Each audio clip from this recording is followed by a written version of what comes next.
আদায় করা ফরজ। কাদের উপর ফিতরা আদায় করা ফরজ জেনে নিন। عن ابن عمر رضي الله تعالى عنه قال فرض رسول الله صلى الله عليه وسلم زكاة الفطر صاعا من تمر صاعا أو صاعا من شعير على العبد والحر والذكر والأنثى والصغير والكبير من المسلمين। আব্দুল্লাহ ইবনে উমর রাদিয়াল্লাহু তাআলা তে বর্ণিত, তিনি বলেন রাসূল সাল্লাল্লাহু আলাইহি ওয়াসাল্লাম বলেছেন, রাসূল সাল্লাল্লাহু আলাইহি ওয়াসাল্লাম ফরজ রাসূলুল্লাহ সাল্লাল্লাহু আলাইহি ওয়াসাল্লাম, রাসূল সাল্লাল্লাহু আলাইহি ওয়াসাল্লাম ফরজ করেছেন। ফরজ নামাজ যেমন ফরজ, রোজা যেমন ফরজ, ফিতরা ফরজ করেছেন। ফিতরা আদায় করা ফরজ। যাকাতুল ফিতরি সান, এই যাকাতুল ফিতরা, এই ফিতরাকে যাকাতুল ফিতরাও বলা হয়, সাদাকাতুল ফিতরাও বলা হয়। কি পরিমাণ দিবেন? সামিন তামরিন, খেজুর হইতে একসা পরিমাণ। একসা, একসা সমান 2.5 কেজি।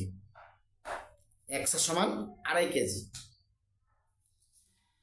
আর সোয়ামিন শাইরিন, অথবা একসা সমান পনির, জব অথবা জব।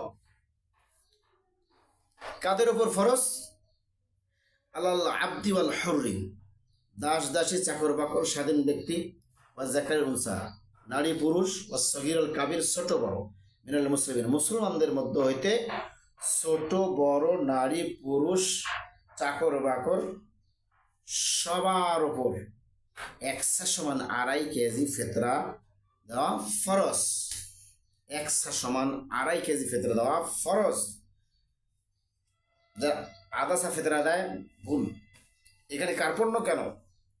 ফিতরা দিতে কার্পণ্য করবো কেন? বুখারী 1503, ইসলামিক ফাউন্ডেশন 2147, আধুনিক ইসলামিক সেন্টার 2149 নম্বর হাদিস। আমরা হাদিস থেকে নারী পুরুষ ছোট বড় সকলের ওপর, চাকর বাকর, বাড়িতে চাকরও থাকে আপনার, তারও ফিতরা দিতে হবে। একসা সমান 2.5 কেজি ফিতরা দিতে হবে। কি হইতে এখানে? খাদ্য, খেজুর অথবা পনির, জব।